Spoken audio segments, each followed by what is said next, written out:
Pagi itu, Charles terbangun dengan perasaan lelah. Bukan karena kurang tidur, tetapi karena hidup terasa begitu berat.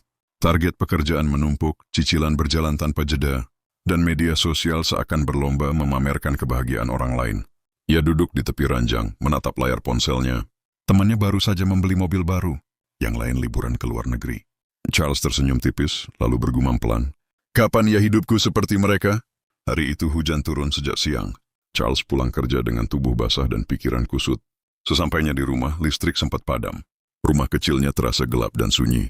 Ia hampir mengeluh, hampir menyalahkan keadaan. Namun dari dapur terdengar suara kecil. Ayah sudah pulang? Anaknya berlari kecil, memeluk kakinya erat-erat.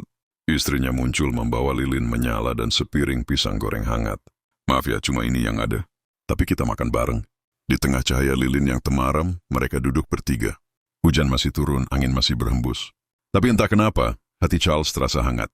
Anaknya bercerita tentang gambar yang ia buat di sekolah. Istrinya tertawa kecil saat pisang gorengnya sedikit gosong.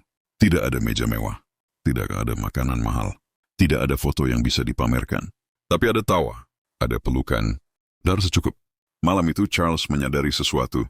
Selama ini ia mencari bahagia di tempat yang jauh, di angka gaji, di pengakuan orang lain, di pencapaian besar yang belum tentu ia butuhkan. Padahal bahagia sudah menunggunya di rumah, di suara anaknya, di senyum istrinya, di momen sederhana yang sering ia anggap biasa. Hujan belum reda, tapi hatinya sudah tidak lagi gelap. Ia menatap keluarganya dan berkata pelan, terima kasih ya, sudah jadi rumah. Kita sering berpikir kebahagiaan datang saat semua impian tercapai. Saat hidup sempurna tanpa celah. Padahal bahagia sering bersembunyi di hal-hal kecil, secangkir kopi hangat, sapaan tulus tubuh yang masih sehat, keluarga yang menunggu di rumah. Sederhana memang, tapi justru disitulah nilainya.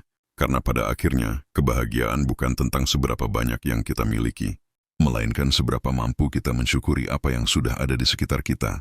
Dan mungkin malam ini, bahagia itu sedang duduk diam di dekatmu.